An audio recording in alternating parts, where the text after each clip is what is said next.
Alright, this is the last video. This is Spider-Man. This is not the last video. I lied. This is Spider-Man. No Way Home review. Alright. 3, 2, 1. What's going on, guys? Welcome back to Shadow Creations Entertainment. I'm your host, Shadow King. And finally getting a chance to do this. And I'm really hoping I put it out before the end of the year, which is the same day I'm recording this. Spider-Man No Way Home review. Okay, look. I have seen the movie 3 times, and I get the same feeling every time. I absolutely love this movie. Look, look, look, look, look, look, look.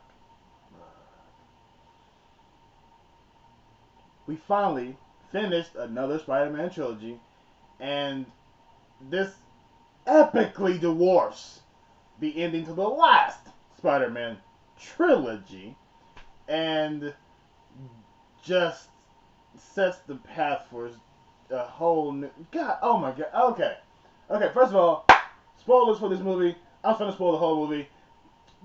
If you haven't watched it yet, stop, go, watch it, come back, watch this. Please watch this. Please like and subscribe. I need the subscribers. Anyway, we finally get all 3 Spider-Man in the same movie. Yes, Toby and Andrew lied their butts off saying they weren't in the movie, and they were. And between the return of the villains and the return of the Spider-Man and watching them swing together and oh God, just such a whew. I needed new pants in the theater the first time watching it. No, guys, this movie. First of all, this has been the longest setup for the longest Spider-Man origin story of all time. Look, you got Civil War, Homecoming, Infinity War, Endgame, Far From Home, and 5 movies leading up to this, the 6th Spider-Man centric movie, or okay, the 3rd Spider-Man movie and the 6th movie to feature Spider-Man in the MCU, setting up where he's going from here, and you get the staples of what an actual origin for Spider-Man is. You get the death of a family member, with them saying great responsibility, with great power must come great responsibility before they die. You get harrowing stakes that set you off to no one liking you, knowing who you are, which we'll get to that in a minute, and you are by yourself and alone. And that if that's not Spider-Man, I don't know what is. But to get to that point, you gotta go all the way back. So, Mysterio dropped his identity, and that caused a whole stir of issues. They get arrested by damage control. They need a lawyer, and they turn to the best lawyer around, Matt freaking Murdock. Yes, Daredevil. Yes, Daredevil. Matt Murdock. Charlie Cox appeared in this movie. Yes. The theater went apeshit when they saw that, man. It was great. It was so good. And he caught the brick, and then Peter was finna catch it too. And he's like, "Wait, how did you do this?" I'm a really good lawyer. Like, yeah, you are. Yeah, blind, cheating, chemical-induced bastard. But no, it was really great. That really gave me vibes of the '90s series where we got to see Spider-Man and Daredevil team up, and Matt Murdock defended Peter Parker. So really great to see that happen. So the whole identity thing, the fallout for Mysterio in his story, it didn't really play out like most people thought it would. Like he may not actually be dead, and a whole bunch of other different stuff happened. But it led into one, they couldn't get into college. Of course, there was a lot of issues for not just Peter but his family, which you get those little tidbits of, hey, so I don't care about me. Let me suffer, but my family, my friends, my girlfriend, they had nothing to do with this. And of course, the public opinion is always always stirs up a bunch of different stuff, and so he gets the idea to go see Doctor Strange after they couldn't get into MIT, and then he's like, hey, think you can help me with this? And he's like, hey Wong, can I? He's like, no, I'm the Sorcerer Supreme now. I say no, and then Strange is like, but I'm gonna do it anyway because it's me, and he's this adorable little scamp, and he gets an idea to do a forgetting spell. He can't turn back time, but he can do a spell to make people forget. And as we see in the trailer, Peter Parker doing those boy band movements. Hey, can you make this person remember me? And he changed the spell six times. Now there are only 5 villains: Electro, Sandman, Green Goblin, Doctor Octopus, Lizard. Only 5. But the 6th was Venom, who was in Mexico, who had no bearing on the story at all, which we got cheated and lied to at the end of Venom 2, but whatever, that's a whole thing. But yeah, we got the 5 villains who crossed over because he messed the spell up 6 times. And first of all, we got to see Spider-Man versus Doctor Strange. That was great, and him using math and science to beat the Sorcerer. Strange is still Sorcerer Supreme. I don't care. He's Sorcerer Supreme level power, and yeah. So he got captured and held into the mirror dimension for like 12 hours. I don't know about him. I would have been hell pissed, ready to just come back and just disintegrate his ass. But then you get Peter and his team like going over and capturing the villains. The fight with Doc Ock was great because how it led up. He's going to see the MIT director. Like, hey, look, I don't care about me. My friends deserve to get into MIT. They had done nothing wrong. Help them out. Her car gets attacked by Dr. Octopus, and we saw that Dr. Octopus take the why don't I say the full name? Doc Ock take the nanobots from the Iron Spider suit and put it into his arms, but then that's a back door for Peter to control it, which I'm glad they didn't give that away, because we all thought that, oh, he's gonna get nanotech in his arms. Holy crap, it's game over, bro. But no, that's the way he ended up capturing and stopping him with science, more science. And so he saves her. She's like, hey, I'm gonna talk to the MIT about you and your friends. Well, no, it's not me. It's just my friend. He said, I'm gonna talk about you and your friends. And watching that like a couple times, it knowing what happened, it was like, hold up, this man had his chance right there to go to MIT, and the decision he decides to make at the end negates that. And it was, and that might be like a future topic where I actually have more time to like just sit and talk about this Spider-Man's journey. But yeah, so Green Goblin appears. Doctor Strange comes like, hey, look, you've messed up. You Scooby-Doo this shit. And they capture Electro, Sandman, Lizard was captured by Doctor Strange. There's some kind of weird tree that was captured. And then Green Goblin makes his way to Feast. And Aunt May helps him get back to Doctor Strange's house. Again, Doctor Strange and Spider-Man fight. And he's like, hey, they don't have to go back and die. We can save them. Our technology is like magic in this universe. It really is. But he tries, and they go back to Happy Hogan's apartment. They use Iron Man's I forgot what he called it. Thingamadoogie. That's what we're gonna say. And yeah, so he's literally coming up with fixes and cures for all of them. Something that was never even thought of in the other movies, which we get because it's part of the story. But that just goes to show how caring this Peter is. Now, he had to get a few pep talks from Aunt May, but he uses the technology to create a new chip for Doc Ock. He creates an energy drainer for Electro. And like, it just forward thinking to help save these guys, so when they go back to their timelines, which I'll talk about that in a minute, timelines, not timelines, they won't have to die facing Spider-Man. They'll be already cured. And so then you get the obvious turn, which turns into one of the best drag out fights that I absolutely love. Of course, Green Goblin's other half comes out, At this point he's already cured Doctor Octopus. He's about to cure Electro, and then Green Goblin comes out and says, "Hey, no, these aren't curses. These are gifts. We're gods." And then that causes Electro to pop it off.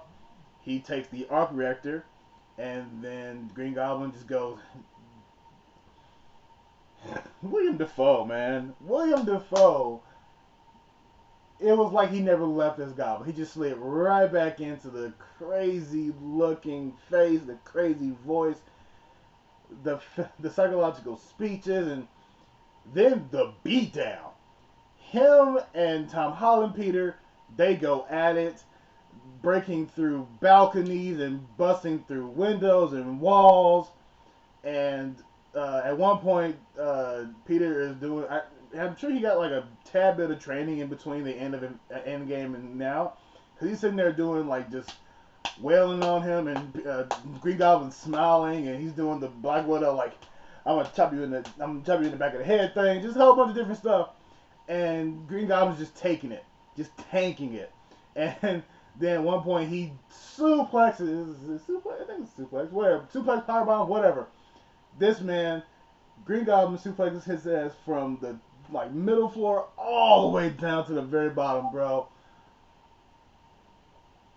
Hype. This is like one of the two like favorite like fist fights in the movie. And then we get Green Goblin using his glider to finally do what he wants to do against Peter Parker in his universe. He used it to ram it into Aunt May, and she gets up, and her and Peter, after he threw the bomb and he kind of tapped it away, he, thinking, oh, well, hey, I just got knocked on my ass. I'm good. I need to catch my breath. And she starts bleeding. She falls, and very, very emotional scene with Hot Aunt May and Tom Peter. And then before that, she, of course, says the correct way to say, by the way, Easter egg, she says that from the way it's said in the comic, with great power, there must also come great responsibility. Love it. Great. And now she's dead. So now Peter has like the press start for his full blown origin at that point. And so he's at his lowest point. MJ and Ned are back with the contraption that can send them all home. And Ned somehow is now doing magic in this universe, and he opens up two portals because Peter stole Doctor Strange's sling ring. And he's opened up two portals, and who comes through those portals but Andrew Garfield Peter Parker and Tobey Maguire Peter Parker. And the theater went absolute batshit crazy. It was so it was amazing. Like, okay, for those of us in the know, we knew it. We knew you couldn't make this movie with the characters you were introducing without bringing those two in. So even though we knew, we still were surprised and shocked, and I loved it. It was such a great and nostalgic feeling to see them. It was just so hype. And they're not just like cameos at the end, like, oh, it's like, oh, well, now he's facing against the Sinister Three or whatever, and I'm all alone, I'll do it, and then two portals open, and they just pop in like, hey, we're Spider-Man 2, let's fight. No, they're in the movie. They give him pep talks and explain their downfalls and their shortcomings. Andrew losing Gwen, and Toby losing Uncle Ben, and them sharing a connection about great responsibility, and he's like, hey, okay, let's finish saving them, and they go back to the science lab, and we get two recreations of the meme with Spider-Man playing the Spider-Man, and it was great to see three Peter Parkers, three Spider-Men working together, and then the battle tops the Statue of Liberty. First of all, they're not a part of the team, so they're getting in each other's way. Then they get a pep talk with the one person who has actually been on the team, which is Tom Peter, and they all run out and they start swinging together in unison. They land on the head of the Statue of Liberty together with like all three of them. It was such an amazing moment. I'm really trying not to like. It was hype, bro. It was so hype. God, I love this movie. It's not a perfect movie. Don't get me wrong. It's not, but it's damn near close. It took the problem of having too many characters and did it in a way where they all were a part of the story. No one in this movie was shoehorned in. It was all planned and perfected out, and it worked well to have this many characters, a almost Sinister Six, in a Spider-Man movie, and they cure everybody except for Goblin. Goblin comes in and breaks the containment for the spell that Doctor Strange had. He's busy trying to close up the portals. We see glimpses of like Craven and Rhino and I think Silver Sable and Scorpion in the sky. And while doing all this, Andrew catches a falling Mary Jane. His emotional arc had me crying. Man, Toby complimenting Andrew, saying, "Hey, you're no, you're not lame. You're amazing. You're amazing. You are amazing. And yes, you are, Andrew. We still love you." And God, just the last the last battle act alone was just so much so much greatness. And then you get the final because Tom is still pissed at Green Goblin, so he's like, "Hey, no, I'm gonna just I want to kill you myself." You get that teensy weensy bit of Dark Peter, even without a symbiote, which is good because we get that. And we get another drag out fight between him and Goblin. It wasn't, power driving through a whole building, but like the punches Tom was throwing here were punches that were going to take somebody's head off. And with someone who is of equal or semi strength like Goblin, the blows were just back and forth, bro. And he was like doing haymakers, and he was going to take Goblin's glider, the same way that he helped kill his aunt. And he's going to slam it into Goblin, which would be recreated the way he died in his universe. But who saves him? Toby Peter. And no words were said. And I'm glad they didn't do that. I'm glad they didn't say any words. They just gave a look. Toby's like, "Hey, look. No." And he helps him. He pushes back and helps him push the glider down. Of course, Green Goblin, being an ass, stabs Toby Peter. And then Andrew throws Tom Peter so many Peters. Throws him the cure. He cures Green Goblin, and the other half is gone forever. And then actual Norman Osborn is back, and he's like, "Oh my God, what did I do?" And then the spell is finally being released, and he's like, "Hey, Strange, can you redo the spell to where everyone forgets who Peter Parker is?" And you get Strange saying, "Hey, no, because everyone who knows and loves you for who you are, he said we would not know you at all. It would be like you never existed." And that really got my heartstrings because he's only met this kid in like one. He's fought with him in two epic battles, and he helped him out. He tried to help him out in his time of need, and the whole thing happened. He wasn't even mad at him. He still shows that he cares about Peter, and it was really sad. Like, it was really sad when he said we wouldn't even know who you are. It was like you wouldn't even exist, and it's really sad because Dr. Strange actually cared about Peter. Okay, we're almost done here. And so he said, "Yeah, I know that. That's fine. Do it." And so while Strange is preparing the spell, he goes and says goodbye to his Spider Bros, and they give a hug, and that made me cry. And then he's telling Ned and MJ, "Hey, you guys are gonna forget, but I'm gonna come find you, and we're gonna talk about it. I'm gonna make you remember me, and I'll make you." And then him and MJ share their final kiss. She says, "I love you." He's like, "I love." He's like, "No, wait till you wake me up and tell me."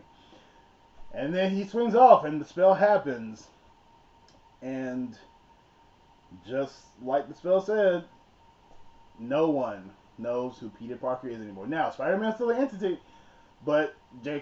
Jonah Jameson's like, "Hey, if Spider-Man's such a hero, whatever," he reveals his identity. So the whole world no longer knows who Spider-Man is, but also no longer knows who Peter Parker is. So he's alone, on his own, he gets a little dorm room or a small apartment, which is already bigger than Toby's apartment, so that's a whole thing.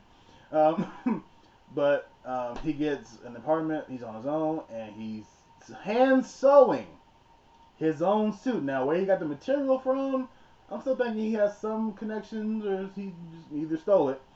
But we see the end of the movie in a brand new, very shiny, that almost reminded me of the Mark IV suit, but it was a classic looking Spider-Man suit that was hand stitched by him, and he's swinging through New York on Christmas, passing the Rockefeller Christmas tree, which was like the same time as Hawkeye. I'm hoping, I'm hoping like Hawkeye's just sitting in the tree, getting stuck in the tree from the end of Hawkeye, and then Peter's just swinging by, like, oh, what's going on down there? Not my problem. Whee!